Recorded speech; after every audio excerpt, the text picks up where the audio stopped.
지난번 설교를 정리하도록 하겠습니다.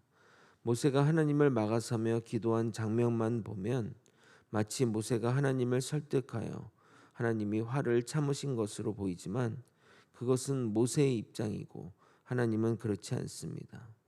모세가 말도 안 되는 이유를 대면서 하나님을 설득하려는 그 모습에 하나님이 받아주신 것이고 모세를 믿고 한 번 더 기회를 주신 겁니다. 그런데 알고 보면 한 번이 아닙니다. 수도 없이 이스라엘 백성은 패역한 행위를 했고 살아계신 하나님을 투명 하나님으로 취급했습니다. 그러나 하나님은 매번 참으셨고 용서하신 것입니다. 우리가 주님께만 나아가면 주님은 언제나 우리를 용서해 주십니다. 언제나 우리에게 팔 벌려 받아주시는 주님께로 항상 나아가는 우리가 되어야 할 것입니다. 오늘은 두 번째 십계명 돌판을 전수하는 이야기와 그 돌판을 레위 지파가 책임지는 것을 살펴보겠습니다. 이것은 단순히 물건을 책임지라는 의미를 넘어 영적인 의미가 담겨 있습니다. 그 부분 또한 살펴보도록 하겠습니다. 구별된 레위 지파의 사명을 따라 우리 또한 구별된 자로서 하나님의 기업으로 삼아 나아가기를 예수 그리스도 이름으로 소원합니다. 모세가 시내산에서 첫 번째로 받은 십계명 돌판을 집어 던져 깨져 버렸습니다. 이 부분을 자세히 다루지 않았는데 그가 돌판을 던진 것을 어느 신학자는 첫 번째 언약이 깨졌기에 돌판의 의미가 사라져서 던진 것이라고 해석하기도 합니다. 화가 나서 던진 부분도 분명히 있지만 실질적으로 하나님과 맺은 언약도 깨졌기에 그 징표로 삼은 돌판이 유명무실해진 것은 맞습니다. 그러므로 두 번째 돌판을 새기는 의미는 이제 다시 언약을 맺는 의미가 포함되는 겁니다. 그 중요한 일을 가나안 입성을 앞두고 실행한 것입니다. 하나님 모세에게 말씀을 새기기 위해 두 돌판을 다듬어 오라고 하시면서 하나 더 명령하십니다. 바로 돌판을 담을 나무개를 만들어 오라는 명령입니다. 1절과 2절을 여러분이 한번 읽어보도록 하겠습니다. 함께 읽겠습니다. 시작. 그때 여호와께서 내게 이르시기를 너는 처음과 같은 두 돌판을 다듬어 가지고 산에 올라 내게로 나아오고 또 나무개 하나를 만들라. 네가 깨뜨린 처음 판에 쓴 말을 내가 그 판에 쓰리니 너는 그것을 그 궤에 넣으라 하시기로. 이 나무개가 바로 언약궤, 법궤가 되는 겁니다. 쉽게 말해 이 궤는 선물을 포장하는 선물 포장 박스와 같은 겁니다.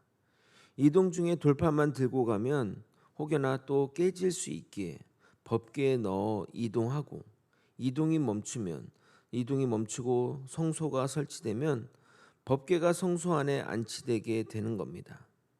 그러므로 우리가 명심해야 될 것은 법궤 이 자체는 아무런 의미가 없다는 겁니다.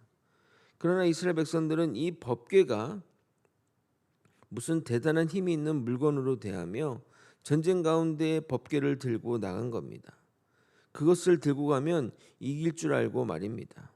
참 어리석은 모습이라 하겠습니다. 의미를 따진다면 그 안에 있는 돌판의 의미를 두어야지 그 선물 포장 박스와도 같은 것에 의미를 두니 하나님 보시기에는 얼마나 한심스럽겠습니까? 인간의 모습이 항상 이렇습니다. 그래서 하나님은 우리에게 우상을 만들고 섬기지 말라고 하시는 겁니다. 무엇인가를 만들면은 인간들은 그것을 섬기며 마치 신주단지처럼 모실 것을 알았기 때문입니다. 그런데 두 번째 돌판은 첫 번째 돌판의 중복이니 대충 주셨을까요? 아닙니다. 첫 번째와 마찬가지로 모세는 이 둘 돌판을 받으면서 40일간 금식하며 받게 됩니다. 이것이 하나님이나 모세나 말씀을 대하는 자세가 이러함을 보여주는 겁니다. 출애굽기 34장 28절을 읽어보도록 하겠습니다. 모세가 여호와와 함께 40일 40야를 거기 있으면서 떡도 먹지 아니하였고 물도 마시지 아니하였으며 여호와께서는 언약의 말씀 곧 십계명을 그 돌판에 기록하였더라. 신명기 10장 10절에도 40주야를 머물렀다는 얘기는 있지만 본인이 금식했다는 이야기는 하지 않았는데 실제 또한 금식하면서 이 말씀을 받은 건 겁니다. 여러분 여태까지 언급된 것만 보더라도 모세가 40일 금식을 몇 번이나 했습니까? 무려 4번이나 했습니다. 남의 일이니 그런가 보다 하겠지만 모세는 정말 사경을 헤매며 사투를 벌였던 겁니다. 이번에 고난주간에 혹시나 금식에 참여하시게 되면 40일은 정말 말도 안 되는구나. 있을 수도 없는 일이구나. 그것을 깨닫게 될 것입니다. 세상에 쉬운 일은 하나도 없습니다. 내가 구경하고 바라보니까 그냥 그런 것처럼 보이지만 이 모세는 정말 그렇게 그 중보기도를 왜 2번이나 또 이렇게 또 법궤를 받기 위해서 또 2번이나 이렇게 금식한 것을 우리는 알 수 있습니다. 이어지는 6절부터 9절까지는 괄호로 묶여 있습니다. 아마도 이 부분은 모세가 설교할 때는 없었는데 내용의 이해를 위해 모세가 신명기를 기록하며 첨가한 것으로 사료됩니다. 그러니까 우리가 지금 한글로 읽으니까 그렇지만 이제 원어로 읽으면 이게 설교 톤이 아니고 그냥 이렇게 어떤 평서문처럼 쓰여 있으니까 아마 그렇게 해석했던 것 같습니다. 모세의 형인 아론 대제사장이 모세라에서 죽고 그의 아들 엘르아살이 대를 이음으로 백성들의 세대 교체와 더불어 대제사장의 세대 교체가 이루어집니다. 이제 정치 지도자 모세만 남았습니다. 모세도 이제 여호수아로 대체될 겁니다. 모세가 이 부분을 후에 첨가한 이유는 법궤의 책임을 아론의 후손인 레위지파가 책임진다는 것을 설명하기 위해서입니다. 8절을 여러분이 한번 읽어보도록 하겠습니다. 시작. 그때 여호와께서 레위 지파를 구별하여 여호와의 언약궤를 매게 하며 여호와 앞에 서서 그를 섬기며 또 여호와의 이름으로 축복하게 하셨으니 그 일은 오늘까지 이르느니라. 하나님은 이 말씀이 담긴 법궤를 맡을 사람을 그냥 맡기신 것이 아니라 구별한 후에 그들에게 책임을 맡기셨습니다. 그러므로 우리가 말씀을 아무나 맡아서는 안 됩니다. 하나님 앞에서 성별된 자만이 하나님 앞에서 그 일을 맡을 수 있는 겁니다. 돌판에 관련한 재미난 이야기를 하나 하자면 이 십계명 돌판이 언제 사라진 것일까요? 성경 기록에 보게 되면 다윗 시대에는 분명히 있었고 솔로몬 이후에는 성전에 보관되어 있었을 겁니다. 학자들이 추측하기는 바벨론이 성전을 파괴하며 돌판도 부순 것이 아닌가 생각합니다. 재미난 상상 하나 하자면 바벨론 군사들은 성전에 진입한 후에 가장 중요한 장소에 법궤가 보관된 것을 보고 무엇인가 엄청난 기대를 가지고 그 법궤를 열었을 것입니다. 보통 그런 장면에서는 황금이나 엄청난 보석이 있을 줄 알고 그런 걸 기대하고 열지 않습니까? 그런데 그들에게는 쓸모없는 돌판이 담겨 있으니 어떻게 했을 것 같습니까? 아마도 열받아 부숴버렸을 겁니다. 그런데 만약에 그 돌판이 아직까지 남아있다면, 부분 조각이라도 남아있다면 가격은 정말 상상 초월할 가격을 책정이 될 겁니다. 이처럼 그 가치를 모르는 사람에게는 진주도 돌덩이에 지나지 않는 것입니다. 본문으로 돌아와 레위지파가 말씀의 언약궤를 맡았다는 것은 이후 말씀을 전하는 일에 레위지파가 담당하는 것으로 연결됩니다. 레위지파는 지금의 목회자와 매우 역할적인 측면에서 비슷합니다. 그들은 세상에 분깃이 없으며 오직 하나님만이 그들의 분깃이자 기업인 것이 공통이라 하겠습니다. 또한 레위지파가 말씀이 적힌 돌판을 맡았으니 지금 목회자들은 말씀을 맡아 입술로 말씀을 전파해야 됩니다. 9절을 읽어드리도록 하겠습니다. 그러므로 레위는 그의 형제 중에 분깃이 없으며 기업이 없고 내 하나님 여호와께서 그에게 말씀하신것 같이 여호와가 그의 기업이시니라. 모세는 출애굽 백성들에게 말씀을 전하며 약간의 또 허세를 나타냅니다. 마치 우리가 동생이나 후배들에게 허세를 부를 때, 야 그때 내가 없었으면 너희들 다 끝난 거야.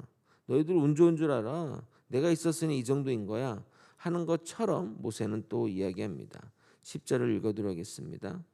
내가 처음과 같이 40주 40야를 산에 머물렀고 그때도 여호와께서 내 말을 들으사 너희를 참아 멸하지 아니하시고 허세가 가하면 교만의 자리로 나아가지만 이 정도는 귀엽게 봐줄만 합니다. 그러나 하나님의 관심은 거기에 있지 않았습니다. 우리 하나님은 과거에 얽매이는 분이 아니기 때문입니다. 우리는 스스로를 주의 계획 안에 포함시켜야 합니다. 우리가 여전히 과거의 영광, 과거의 자랑 안에 갇혀 있으면 우리는 하나님의 영광의 길에 나서지 못하게 됩니다. 11절을 한번 같이 읽어보도록 하겠습니다. 함께 읽겠습니다. 시작. 여호와께서 내게 이르시되 일어나서 백성보다 먼저 길을 떠나라. 내가 그들에게 주리라고 그들의 조상들에게 맹세한 땅에 그들이 들어가서 그것을 차지하리라 하셨느니라. 하나님은 모세 보고 앞장서서 그 길을 인도하라고 말씀하십니다. 이스라엘 백성들은 앞서가는 모세를 보며 주의 약속의 땅으로 나아갔을 것입니다. 말씀을 정리하겠습니다. 하나님은 모세에게 새롭게 두 돌판과 법궤를 준비해서 시내산으로 올라오라고 하십니다. 하나님이 새롭게 언약을 세우시겠다는 겁니다. 그 언약은 말씀을 가장 우선하라는 명령입니다. 그 말씀을 맡은 자들은 구별된 자로 하나님을 기업으로 삼은 레위 지파를 지명하셨습니다. 그들은 하나님을 기업으로 하는 자로서 세상에는 분깃이 하나도 없는 자들입니다. 자고로 말씀을 맡은 자들은 세상의 뜻을 두어서는 안 됩니다. 오직 주의 영광만 바라보며 나아가야 할 것입니다. 그럴 때 주님은 우리를 이끌어서 주의 약속의 땅으로 주의 나라로 인도하실 겁니다.